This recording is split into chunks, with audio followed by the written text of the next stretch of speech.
Yo, what's up mga kuis? Isang magandang Lunes ng gabi sa ating lahat. Thanks God at nakatapos tayo ng isang araw ng pagtatrabaho na walang nangyaring masama at kapahamakan sa atin.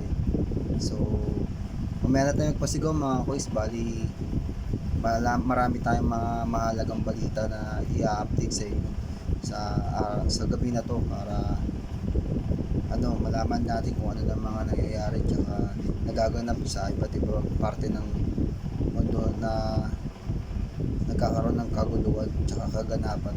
So, umpisa natin sa gerang nangyayari sa gitnang silangan ng Israel at ng mga Hamas mga kuys. So, bali, nadagdagan ng kalaban yung Israel mga kuys ng Hezbollah, mga taga Hezbollah mga kuys. So, nagbanta yung mga Hezbollah sa Israel na sa pag-atake ng ginawa ng Israel sa lugar nila.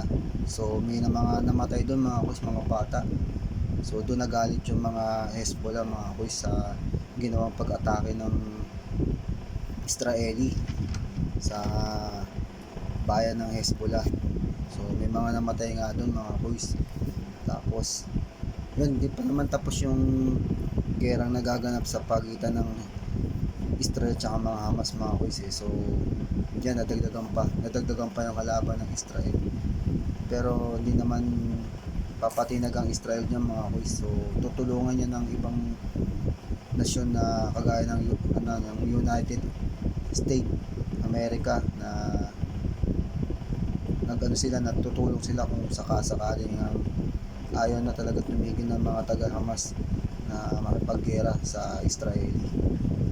So marami na namamatay mga kuys. Bali 9,000 na yung patay, tapos 24,000 na yung nasusugatan sa nagaganap na gera sa gitnang silangan nga mga kuys. So nakakalungkot isipin na hanggang ngayon nagigera pa rin. Ang tagal na mga kuys. So sana matapos na kasi marami nang nadamay, hindi lang yung mga Israeli at Palestine na namamatay, may mga Pilipino na rin namamatay mga kuys. So ito nga, nakauwi na yung tatlong namatay na Pilipino mga kuys So nilibing na sila kahapon mga kuys ng pagkakauwi nila dito. Bali yung dalawa labi, tapos isa abo na lang mga kuys.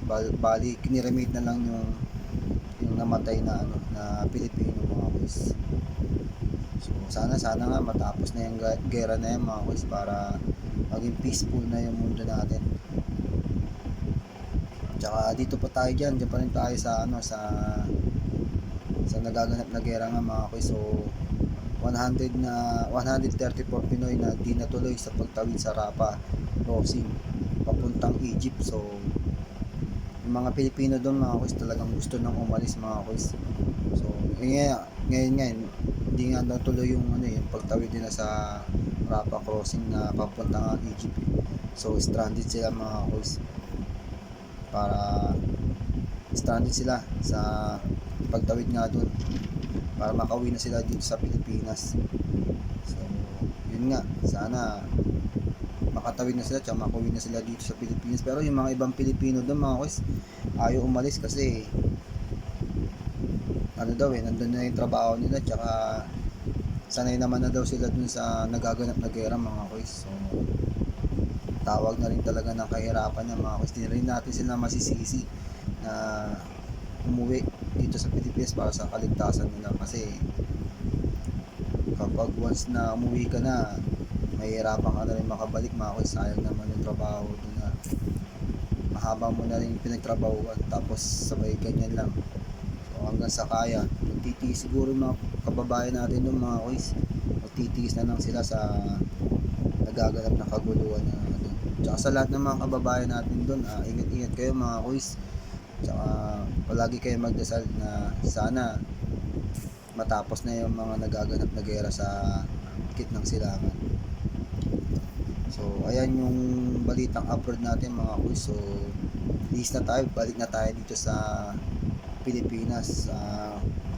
Ito nga, bali yung mga makukulit at mga pasaway na tumatawid o dumadaan sa busway sa EDSA, na kayong magtaka mga kuys kasi nagdagdag ng multa yung MMDA. Kung sino man yung mga mahuhuli na pasaway tsaka mga mahuhulit na motorista na dumadaan sa busway.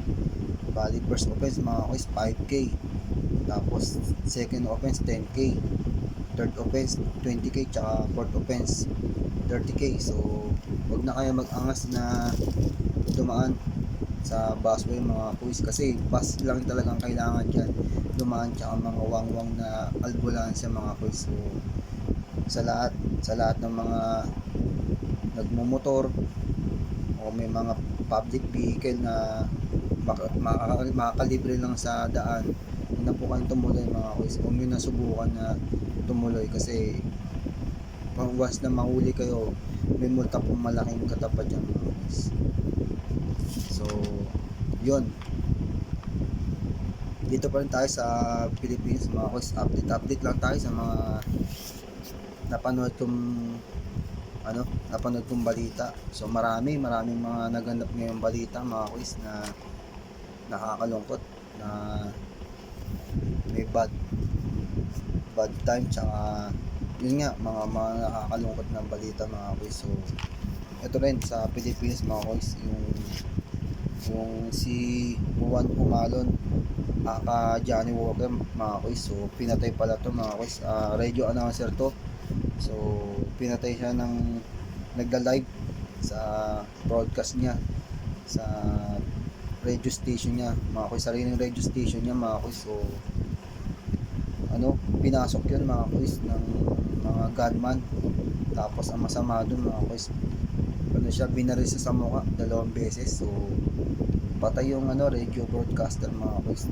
Tapos ang masama dun, ninakawan pa ng kwintas na nagkakahalaga ng 150,000 pesos.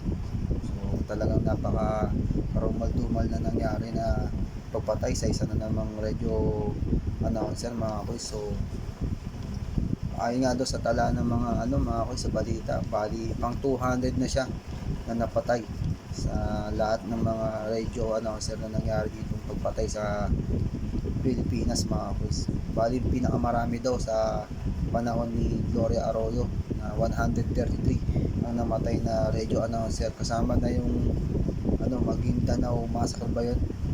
O yun yata yung mga kuys, kasama na yun. So walang dyan, parang talagang ang opinion ko dyan mga kuys, talagang kawawa yung mga radio announcer dyan na kapag meron silang nasasagasaan, meron silang napapangalanan na politiko, may kapangyarihan, police, ganyan, sila yung palagi mga kuys sila yung palaging suffer sa buhay nila kasi ginagawa lang naman nila yung yung tungkulin nila na pagiging radio announcer nga. Tapos may magagalit, yun papatayin na lang sila. So sad to say mga kuys, talagang napaka talaga ng panahon na ipapahayag ka lang ng katotohanan Sapos ganun na mamamatay ka na lang ng hindi mo inaasahan mga kuys. So sa lahat ng naiwan ni Juan Humalon aka Johnny Walker, rest in peace po, tsaka condolence sa nangyari po sa kanya.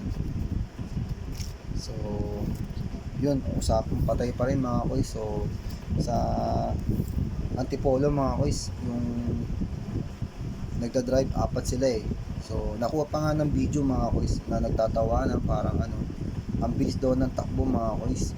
Tapos bumangga sila sa truck sa may Marcos Highway sa may Antipolo mga kuys. So yun, 4 ang patay doon. Bali 3 oras nga bago nakuha yung sasakyan kasi lumusot na sa may truck mga kuys sa ilalim ng truck yung kotse. So nakita naman sa video ng mga sakay nun na nagtatawanan sila mga kuys, parang lasing yata o di ko lang alam kung lango sa mga pinagbabawal na gamot. Pero yun nga nangyari, bumangga sila sa truck tapos namatay sila mga kuys. 4 na tao sila. Tapos ito rin, baka magkaroon din tayo ng gera dito mga kuys kasi merong nag-aaklas na sa sa pamunuan ni BBM na magkaroon ng kudita mga boys. So sa lahat ng mga nakaranas ng kudita dyan nung late 90s ba o late 80s mga boys, kasi ako nadaanan ko na yung kudita mga boys eh. So yan nga, meron nga alingas-ngas na na nag-aano na nagkakaroon na ng kudita mga boys. Hindi na bago yan kasi Marcos nga presidente natin mga boys eh. So pero hindi naman siguro kasi okay naman yung mga kapulisan at mga kasundaluhan natin sa Pilipinas na sumusuporta kay BBM. Kaya yung kudita na yan, walang katotohanan yan, parang tinatakot na naman nila yung mga tao para magpanik tsaka mag-isip kung ano-ano naman yung gagawin ng mga sundalo na kakalaban sa gobyerno. Lahat ng mga nagpapakalat ng mga ganyan, mga push, tigil nyo na yan, lalo lang gugulo yung sitwasyon natin. Marami na nangyayaring hindi maganda tsaka hindi kanais-nais sa mundo natin. Huwag na nating dagdagan sa pamamaraan na pagsabi na may kudita mga boys. So tigilan na natin. Tapos ito pa yung ito nga to si DA Secretary Laurel na tinalaga ni BBM sa Department of Agriculture na secretary ng mga boys. So hindi siya kumbinsido na hindi natin ma-reach yung 20 pesos na bigas. So posible daw yun mga boys, posible na mangyari mga boys na magkaroon ng 20 pesos na kilo ng bigas, na yun nga yung sinusulong natin, di ba, na gusto nating mangyari sa panahon ni Marcos. Kasi nga dati ang presyo lang ng bigas nasa lang 18 to 12 pesos mga boys. So may bigas ka na. So ngayon sa panahon natin ngayon, kailangan natin magtipid. So yun nga sinusulong ng 20 pesos na bigas. So possible daw yun na mangyari na kapag naging moderno na raw yung mga kasakahan natin sa Pilipinas. So wait lang tayo para wait lang na lang natin kung mangyayari o hindi. Basta andyan naman yung gobyerno para tugunan yung mga pangangailangan ng mga tao sa pagkain tsaka sa ibang needs nila. So hintay-hintay lang tsaka unawa lang ang kailangan natin sa gobyerno. Lahat naman yan matutupad kung talagang masosolve nila yung problema eh. May bibigay naman sa atin yan mga boys. Konting lang, unawa lang sa gobyerno tsaka pasensya. Ganun lang yung mga boys.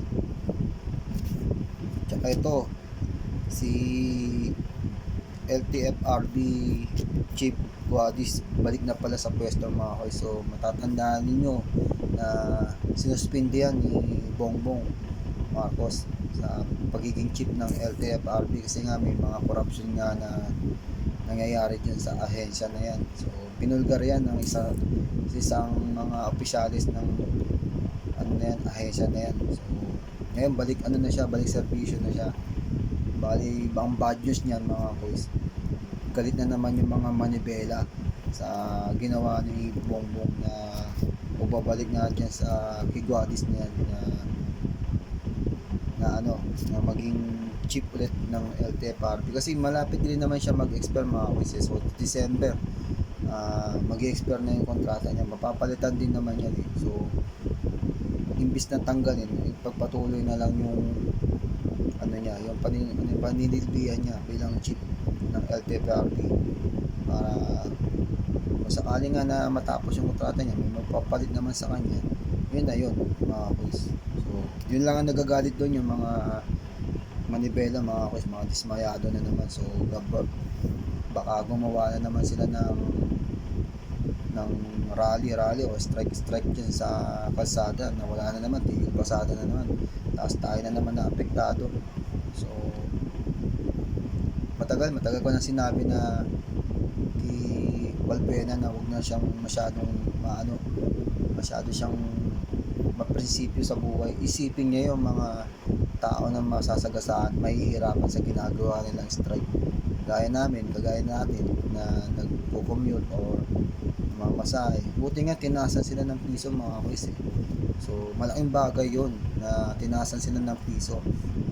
Kung ako lang, kami lang na mga nagko-commute, hindi kami payag doon mga kuis kasi halimbawa na lang wala silang taripa, wala silang pinapakita na nag-rate sila ng pamasahe. So talagang sobra na yung pag-aano ng mga manibela sa ng mga commuter na kagaya namin na nagtatrabaho. Kagaya natin lahat mga quiz. Kaya sa manibela, panawagan ko lang, wala naman yung masyadong maprinsipyo mga quiz na sa lahat ng bagay, kayong masusunod. Hindi naman po ganun mga quiz. So, yun mga quiz, bali yan lang yung mga balita na nakalap ko ngayon sa panonood ko ng balita. So, yan lang, sinishare ko lang, tsaka binibigyan natin ng ng mga opinion para malaman din natin kung ano yung mga salubin natin na nasasabi natin para dyan sa mga bagay-bagay na yan. So, okay, tapos na tong video na to. Pasigaw tayo mga quiz, pasigaw na tayo. Sige mga quiz pasigaw na tayo mga quiz.